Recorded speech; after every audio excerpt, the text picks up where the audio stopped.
Hey everyone, welcome to my channel. In today's video, I will be reviewing The Meal that is streaming on Hulu. This film is directed by Sean King O'Grady, which he also directed We Need to Do Something.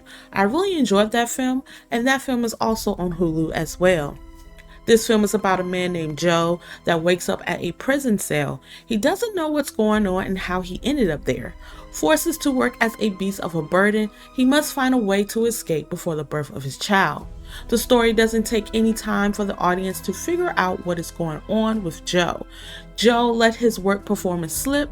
His wife is expecting their first child, so he took advantage of those so-called unlimited personal days that his company claims is a major perk.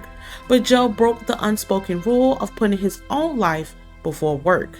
As Joe's neighbor in the cell next to him explains another mauled prisoner that Joe can hear but not see. This is what happens to the employees who pissed off the duck.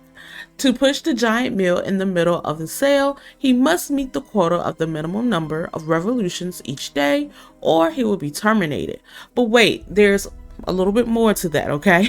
Whichever employee in this prison has the lowest number of revolutions at the end of the day will also be terminated, whether or not they have met their quota.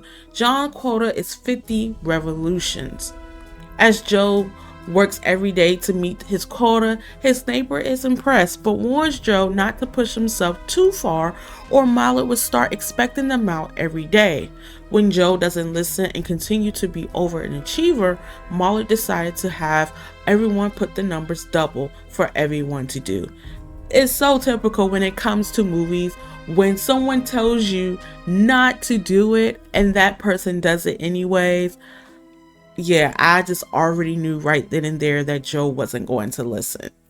Joe's character is an overachiever. He put his needs and his wife's needs before the company. He feels like if he pushes himself, he will be rewarded. The cinematography is very gritty and dark. When Joe finally realized that the company doesn't care about their employees, he finally realized he doesn't care at all for the company neither, and don't want to work. Someone comes in and tries to give him a lethal injection and he fights the person and screams to the sky that he quits. Those appear to be magic words. Suddenly, a different version of Joe wakes up, still wearing his suit with brain activity monitors stuck to his head. The whole thing was a virtual reality experience. So, I really wasn't feeling this movie. The reason why, because I felt like it lacks the surprise and I felt it wasn't well executed, especially towards the end of the movie. It had so much promising at the beginning, but it slowly started to fade away, the mystery and the surprise. I think that the writer is trying to let the audience know that the moral of the story is never be an overachiever because you won't reap the awards. But I feel like we've seen this before, as far as the same scenario when a character get trapped somewhere they can't get out and then have to solve these clues, and then all of a sudden it just ends up as it wasn't real in the begin with.